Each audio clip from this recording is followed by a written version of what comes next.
Welcome to another episode of the Ginger ROAMance. Here, you'll hear anonymous stories from travellers all over the world. Real submissions from real people. Tales of connection, romance, passion, heartbreak, friendship, and love in all its forms. Because every kind of love deserves to be told.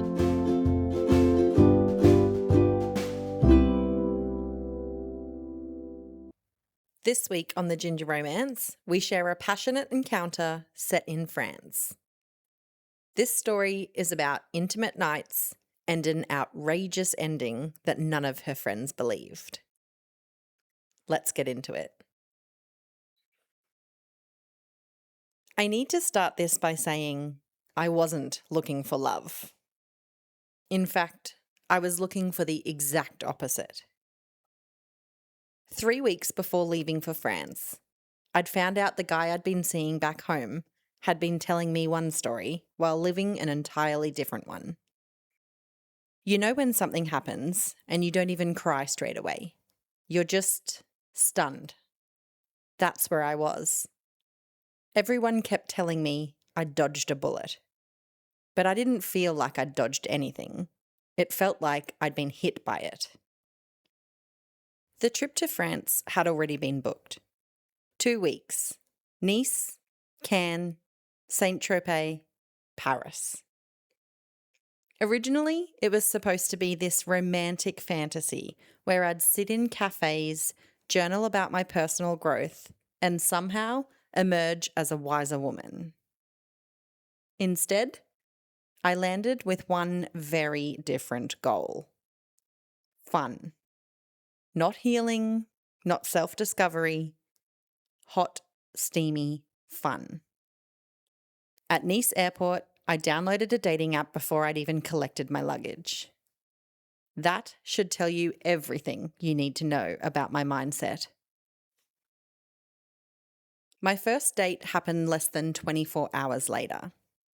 He was a local architect who somehow looked like every French stereotype rolled into one person. Linen shirt, scooter, ridiculous smile, devilishly handsome. He took me to a tiny wine bar down an alleyway I would never have found myself. My first impression was that it seemed a little bit too romantic for my intentions of the date. But as we sipped our first glass of wine, cozied up in a booth where we were sitting next to each other, our legs touching, I realised it was perfect for us to quickly get close to each other. We spent 2 hours talking and flirting. It was effortless. During our conversation, I learned that he lived just a few blocks away. Perfect. We finished our glasses of wine, he took my hand, and off we strolled together, through the night and back to his place. When we arrived, he poured us another glass of wine. We didn't even get one sip in before we were making out like teenagers. As things started to get a bit more hot and heavy, he stood up, unbuttoned his jeans, and led me to his bedroom. I took a quick glance around his room. I don't know whether it was just my curiosity or whether it was protection.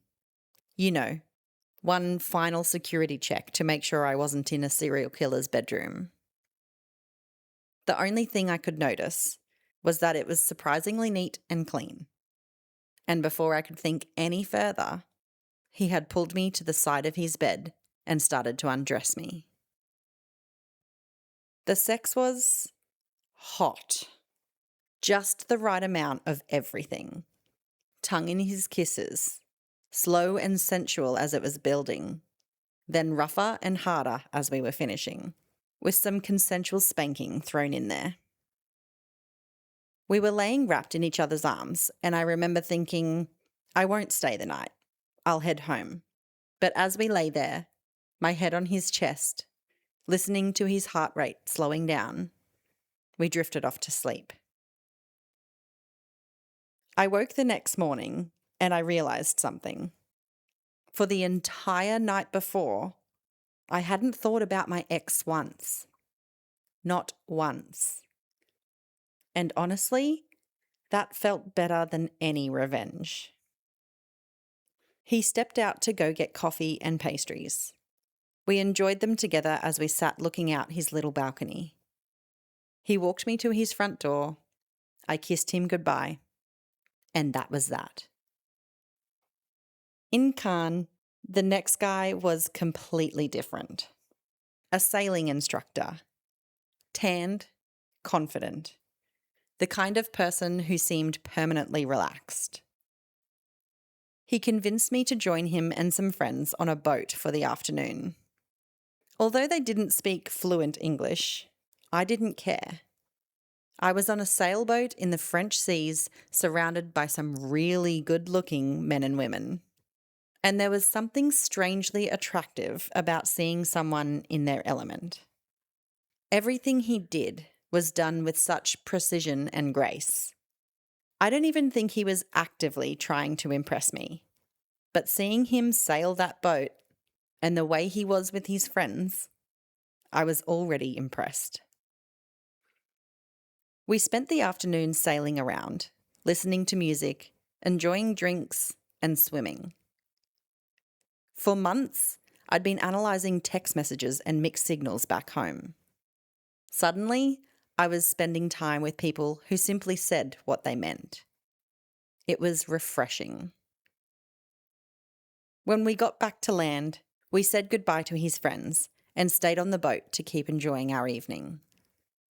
We got food and drinks delivered and chatted for a few more hours, getting to know each other better. The sexual tension had been building all day. Checking each other out in our bathers, flirty little touches here and there, and catching each other's eye. It wasn't long before he led me down to the bedroom. I had never had sex on a boat before. I don't know whether the movement of the boat played a factor or whether this guy just knew exactly what he was doing. This time, it was much more sensual. Long kisses, looking into each other's eyes, our desire for each other filling the whole cabin. Exactly the right motion in the ocean, pun intended. I wasn't too keen to sleep on a boat for the night, so I ordered myself an Uber and we said our goodbyes. As I was walking away, I took one look back. He was still standing on the boat, watching me walk away. He waved to me, I waved back, and I turned on my heel and walked my ride. By Saint-Tropez, I was starting to enjoy myself a little too much. Every morning I'd wake up excited about where the day may lead.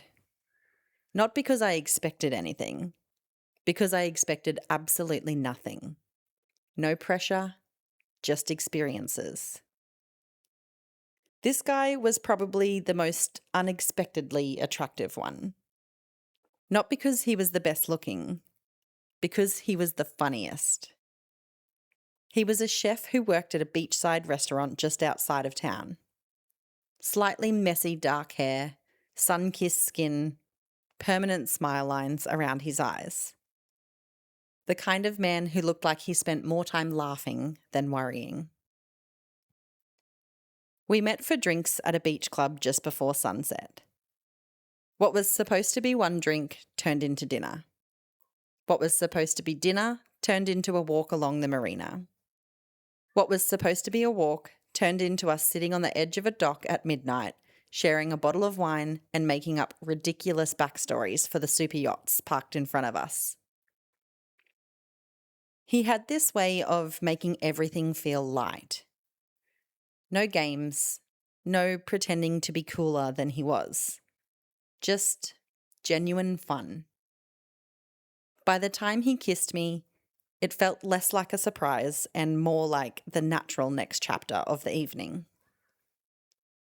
Back at his apartment, we had what I would call funny sex. The humour and laughing didn't stop just because things got intimate. It was so playful and fun. Something that you would expect from a relationship you had been in for a while, where you are completely comfortable with each other. But this guy He had a special way of making me feel so comfortable. We were just two people enjoying a moment for exactly what it was. The next morning, he made me breakfast while dancing terribly to French pop music in his kitchen. He still had me laughing. I don't think I've ever laughed so much on a date before.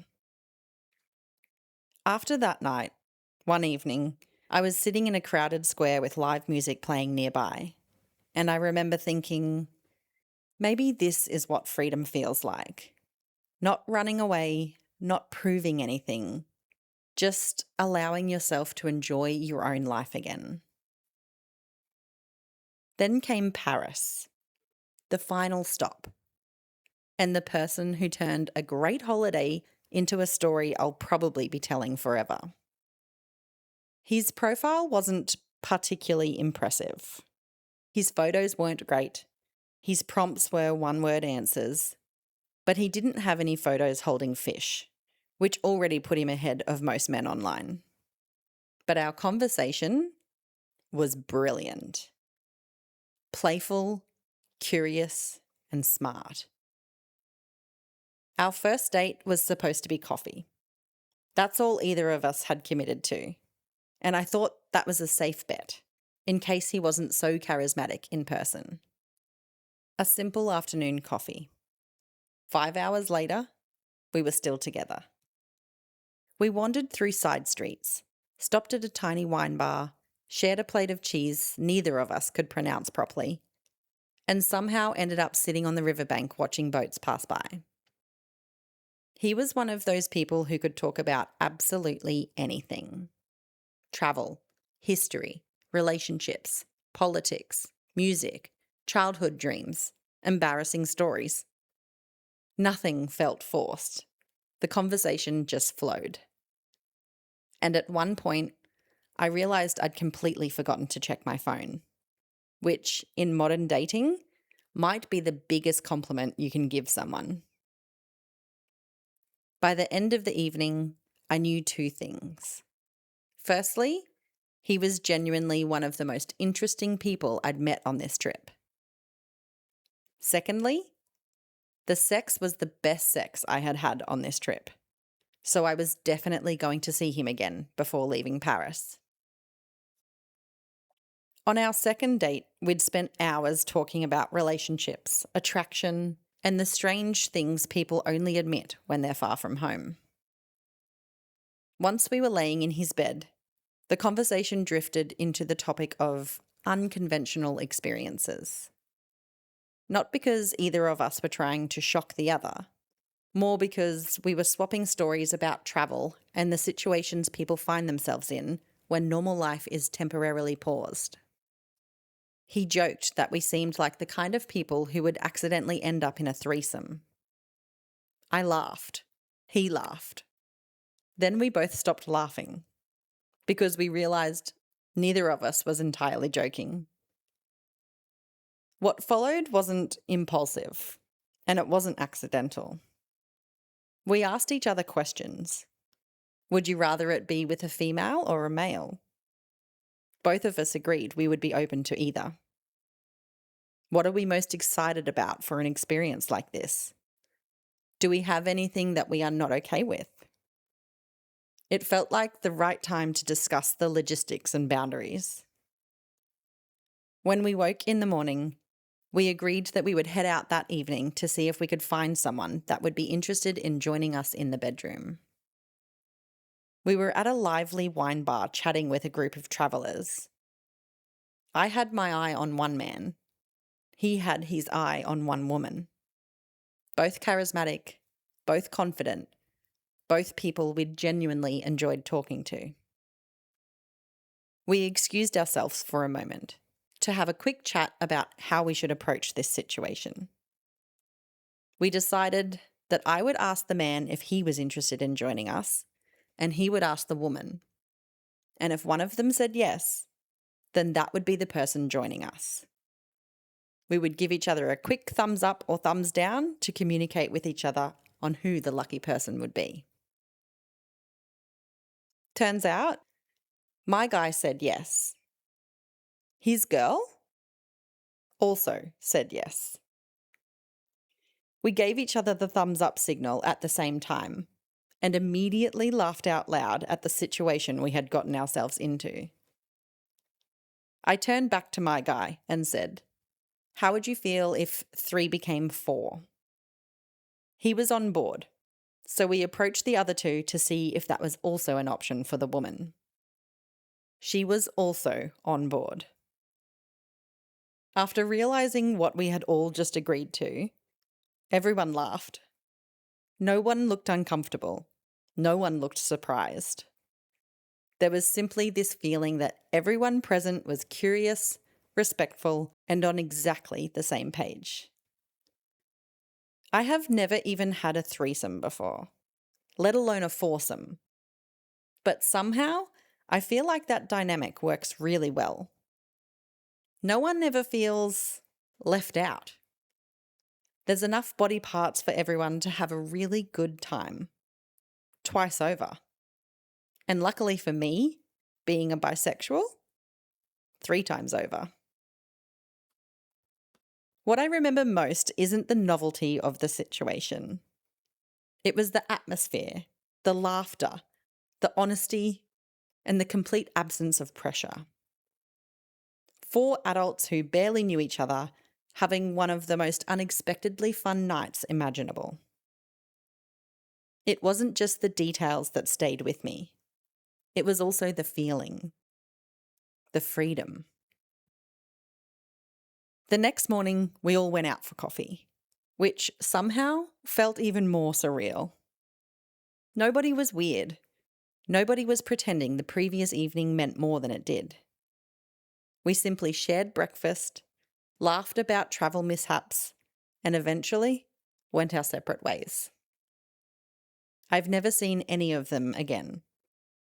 And honestly, that's probably why the memory remains so perfect. It was simply one extraordinary chapter in a much bigger journey. When I returned home, my friends expected stories about handsome French men. And yes, there were handsome French men. But the foursome is a story that no one in my life would have ever expected to be told through my lips. People call it my revenge tour. But revenge implies I was trying to get back at somebody. The truth is, I was simply trying to get back to myself. And somewhere between Nice, Paris, and the bedsheets, I did.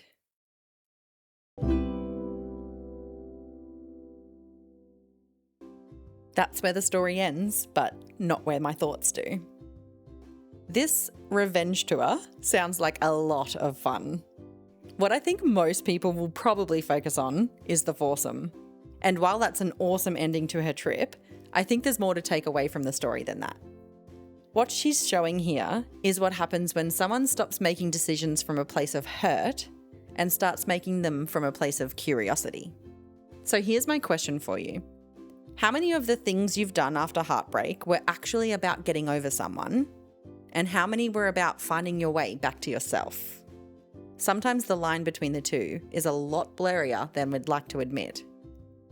Let me know your thoughts in the comments, and I'll catch you in next week's episode. Thanks for listening. Make sure you're following along to keep up to date with weekly stories that will inspire, entertain, and maybe even make you fall in love with the idea of love itself. Got your own romance story and want to be a part of the Ginger Romance community? Check the notes for details on how to submit your own.